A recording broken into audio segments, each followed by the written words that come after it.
câmera tá virada. Haja luz.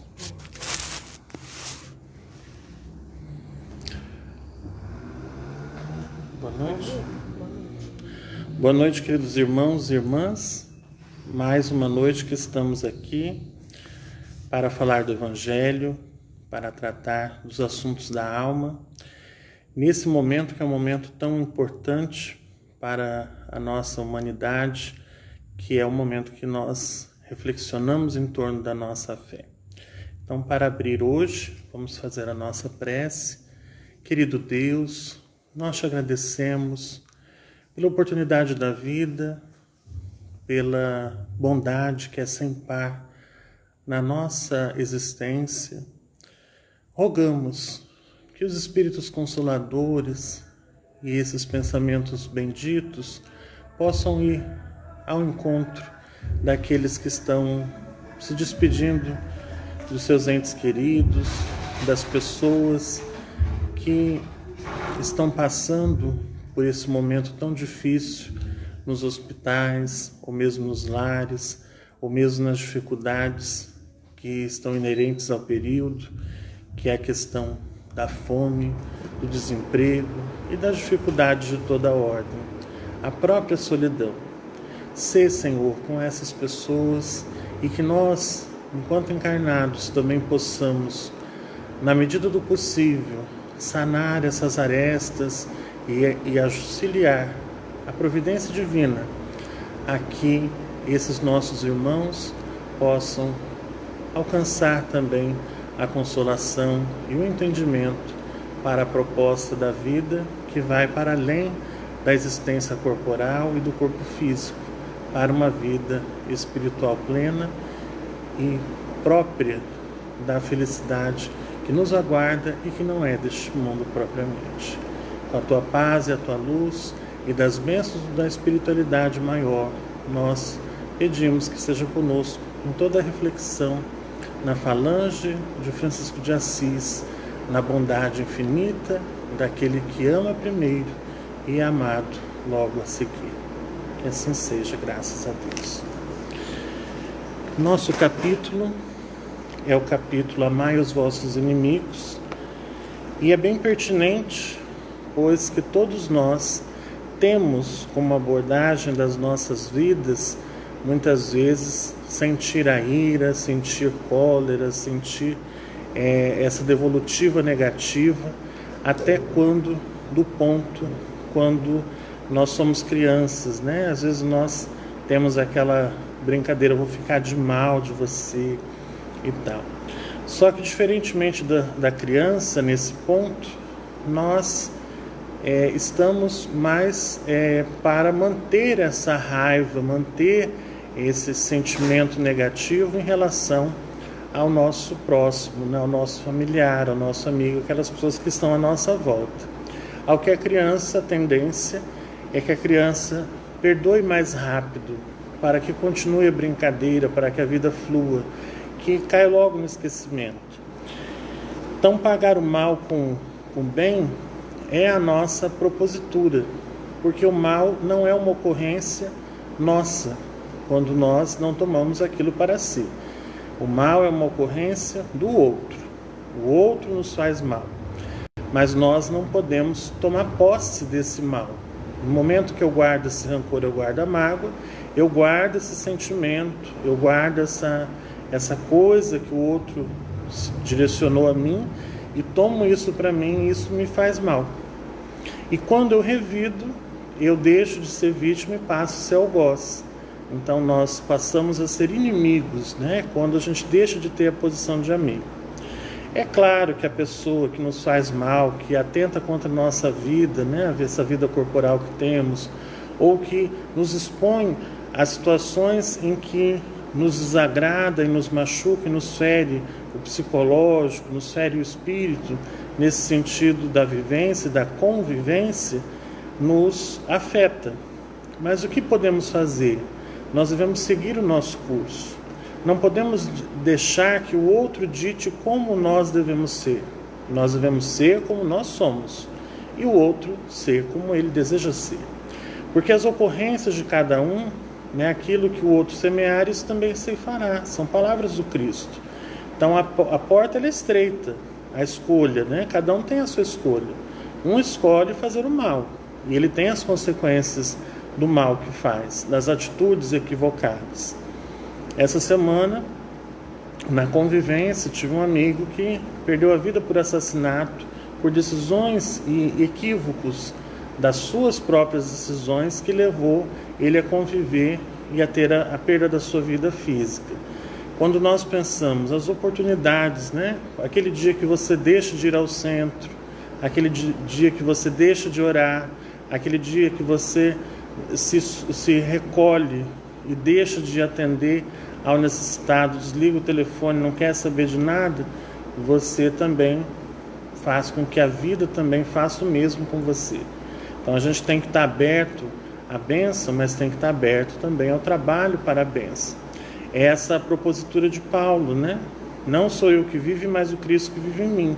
Então muitas vezes você vai querer dormir, mas o outro chega, né, com uma dificuldade, o outro chega com uma outra questão, e aí você para o seu descanso e às vezes vai atender. Isso é ruim? De modo algum.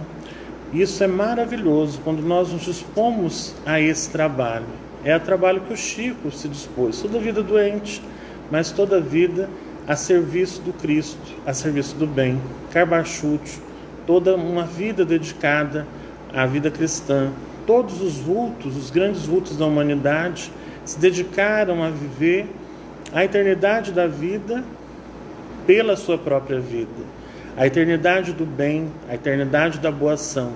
E muitas vezes nós temos esses sacrifícios a fazer, né? Qual é o sacrifício que nós temos a fazer?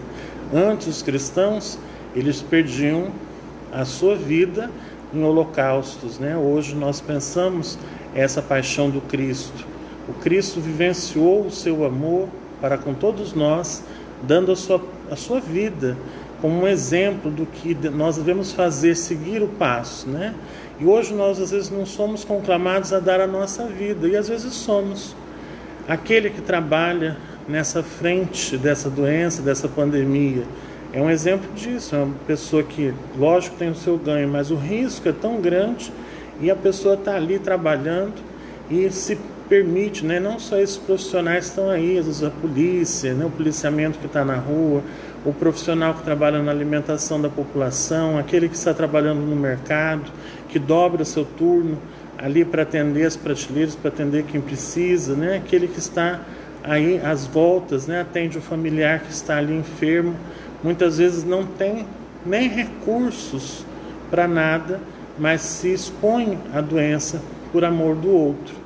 Me lembro na família, quando as histórias, né, de mais de 80 anos atrás, 100 anos, em que a família conheceu a tuberculose. E muitos parentes tinham tuberculose e o outro que não tinha era obrigado a cuidar, né? Se via na obrigação de cuidar daquele irmão, daquela tia, então dando a sua vida. Então é um exemplo de sacrifício, né? São sacrifícios que a mãe, que os pais fazem, né, pelos seus filhos. Muitas vezes tiram de si mesmo para dar ao filho. E aí nesse momento falar, mas por que você está falando nisso? Né? Porque amar os vossos inimigos é justamente esse ponto, esse ínterim, né? Qual é esse ponto, esse ínterim?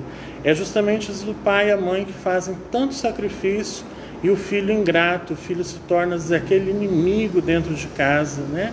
Ou o contrário, né? Seu pai, sua mãe pode ser o seu próprio inimigo, mas você, quando vê a necessidade, você suplanta essa sua memória negativa e não repete essa ocorrência negativa.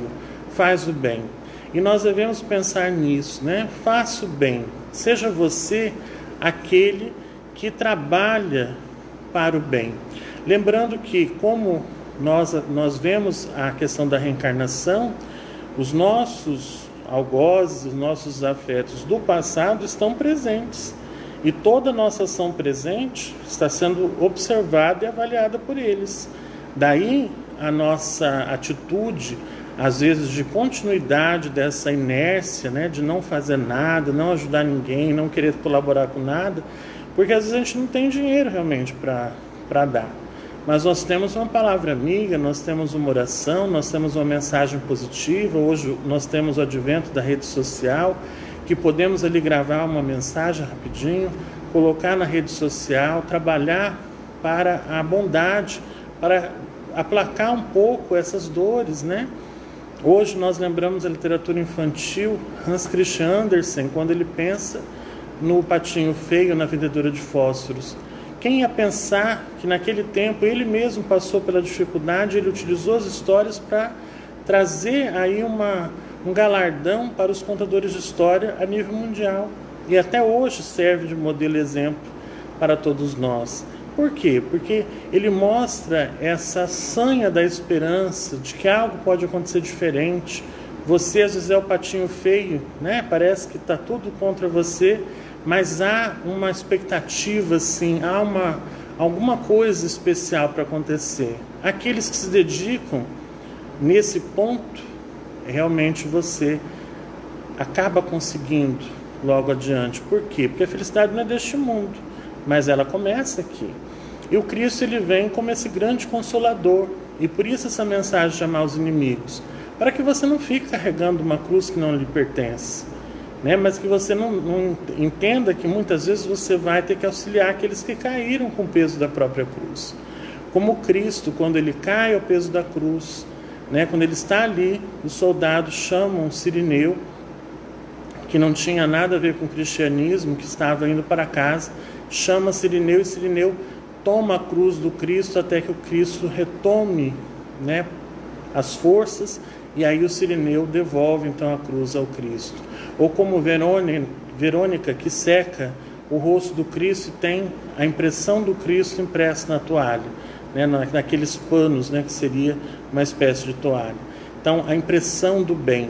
O bem, ele impressiona, o bem cura. O próprio homem, né, que estava ali, que deu aquela estocada para garantir a morte do Cristo, o sangue que jorra ali cura-lhe o olho. Então, quando aquele sicário, né, aquele que estava ali ferindo Jesus, o seu sangue ali, por si só, já foi um ato de cura. Então, essa cura que o Cristo promove, né, quando ele morre com os braços abertos, ele dá um abraço na humanidade.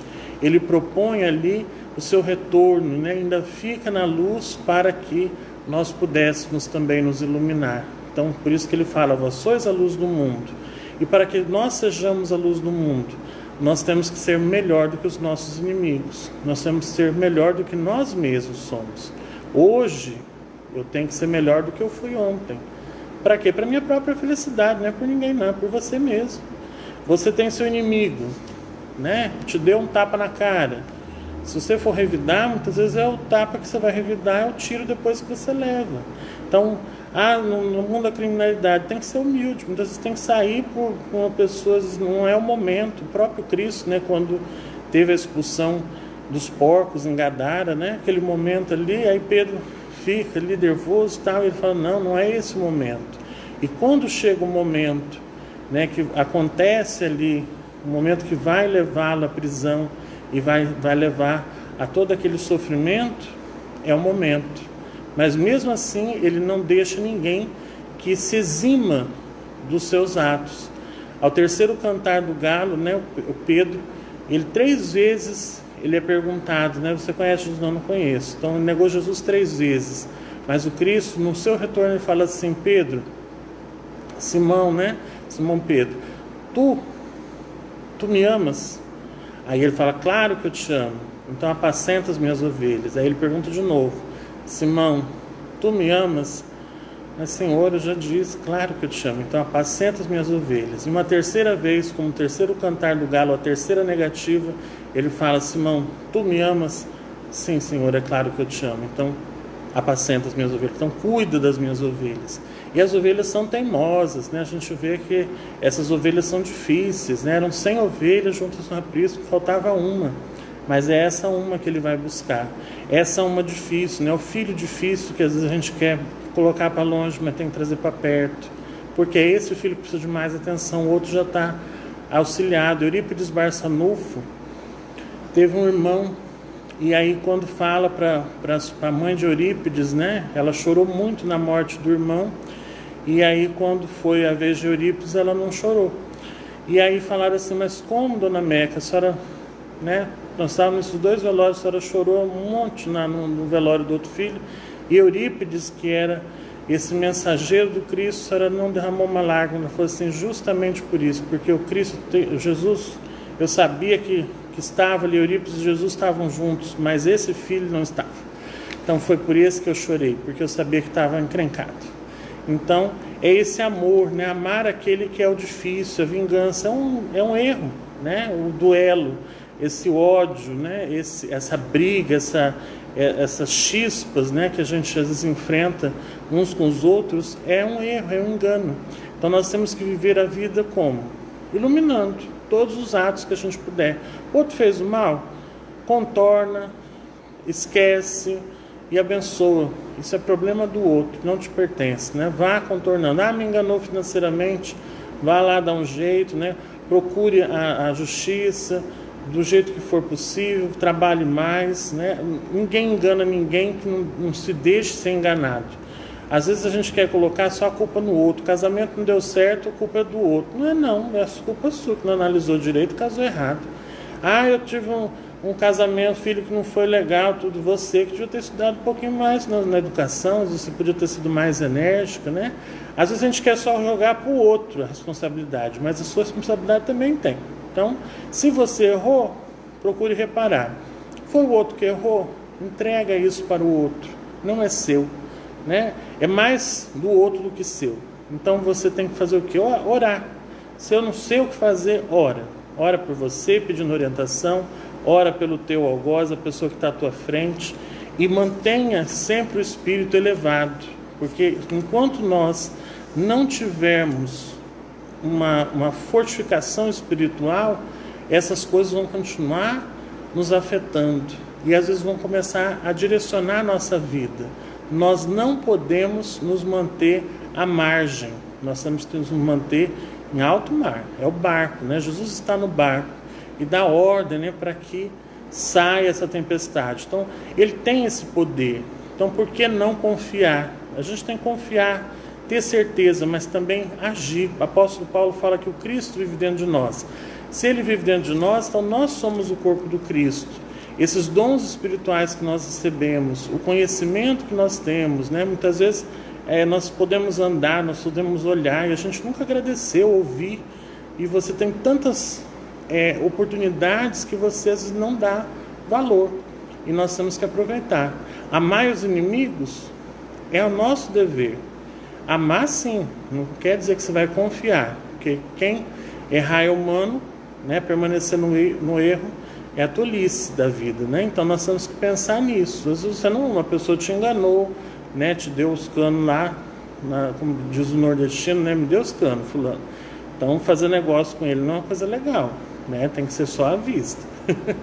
E aí a gente faz, porque senão sempre que botar o cheque de novo, ele vai soltar um cheque esborrachudo para você, como diz o nordestino, né? E aí você se dá errado, né? Hoje o povo nem sabe mais o que é cheque, né? Porque antigamente, eu que estou ficando antigo já, né? Às vezes a gente sabia o que era cheque, hoje em dia o povo talvez nem saiba mais. Mas o importante é que os negócios, né, a vida espiritual, é como passar um cheque em branco, né? Muitas vezes você entrega a sua vida para que outro determine. E não é isso, né? Você está na vida para ser feliz e para se oportunizar a essa felicidade. Então, não deixe o outro pegar as rédeas da sua vida. Seja você a pessoa que pega as rédeas da vida. Tanto que a porta é estreita que passa um por um. Eu não sou responsável pela minha mãe, eu não sou responsável pelo meu irmão, pela minha irmã, pelo meu vizinho, mas eu sou responsável pelas minhas ações. Sendo assim, eu também só pago as minhas ações. Então, eu estou sofrendo pelas minhas próprias ações. Eu confiei no outro, que não merecia confiança. Então, a gente tem que ser prudente, né? Ser de simples como as pombas e prudentes como as serpentes, como dizia o Cristo. E observar, a gente precisa amar o outro primeiro, né? Para depois ser amado. Então, essa questão que nós vemos todos os dias e que é importante. E nessa época, né, pensar a paixão de Cristo, né, Jesus à luz da psicologia profunda da Joana de Ângeles, tem um capítulo só sobre a paixão. Jesus tinha paixão, né? Tinha essa energia pela humanidade e continua tendo. Essa época do Covid, essa época das dificuldades, são épocas que em toda a humanidade sempre teve. Isso não é nenhuma novidade. De tempo em tempo nós temos essa varredura, mas é que a humanidade se esquece do que é essencial da vida. A vida não nos pertence, a vida é efêmera, a vida é um piscar de olhos, é uns astrais que uma pessoa já foi. Então aproveite cada dia. O nome já chama presente, porque realmente esse momento é um presente, é o presente que nós temos de estar aqui. Então deixa Jesus entrar. Eis que estou à porta e bato. Se você aí dentro ouviu o meu chamado, deixa eu entrar. Então deixa Jesus entrar na sua vida, deixa Jesus entrar no seu lar, faça o evangelho no lar, busque a luz, que a luz esteja com você e que nós possamos realmente contabilizar mais coisas positivas na nossa vida daqui para frente e valorizar mais quem está à nossa volta. Então eu concluo a nossa fala com a prece de Cáritas, para que nós possamos pensar sempre em Jesus e nas possibilidades que a caridade nos dá através da boa ação para nós e para aqueles que estiverem ao nosso redor. Deus, nosso Pai, que sois todo poder e bondade, dai a força àquele que passa pela provação, dai a luz àquele que procura a verdade. Ponde no coração do homem a compaixão e a caridade. Deus, dai ao viajor a estrela guia, ao aflito a consolação, ao doente o repouso. Pai, dai ao culpado o arrependimento, ao espírito a verdade, à criança o guia, ao órfão o Pai. Senhor, que a vossa bondade se estenda sobre tudo o que criastes. Piedade, Senhor, para aqueles que sofrem. Que a vossa bondade permita aos Espíritos Consoladores derramarem por toda a parte a paz, a esperança e a fé. Deus, um raio, uma faísca do vosso amor pode abrasar a terra. Deixa-nos beber nas fontes dessa bondade fecunda e infinita, e todas as lágrimas secarão, todas as dores se acalmarão, e um só coração, um só pensamento subirá até vós como um grito de reconhecimento e de amor. Como Moisés sobre a montanha, nós os esperamos com os braços abertos. Ó poder, ó bondade, ó beleza, ó perfeição, e queremos de alguma sorte merecer a vossa divina misericórdia. Deus, dai-nos a força para ajudar o progresso, a fim de subirmos até vós. Dai-nos a caridade pura, dai-nos a fé e a razão, dai-nos a simplicidade, que fará de nossas almas o espelho onde se refletirá a vossa santa e divina imagem.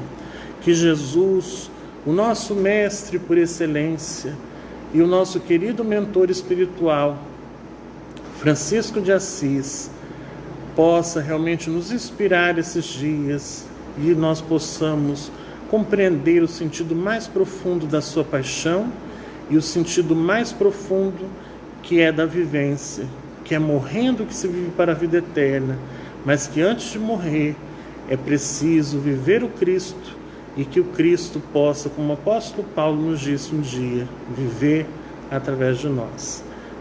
Paz e luz, que assim seja. Uma ótima noite, uma ótima Páscoa para todos, que assim seja.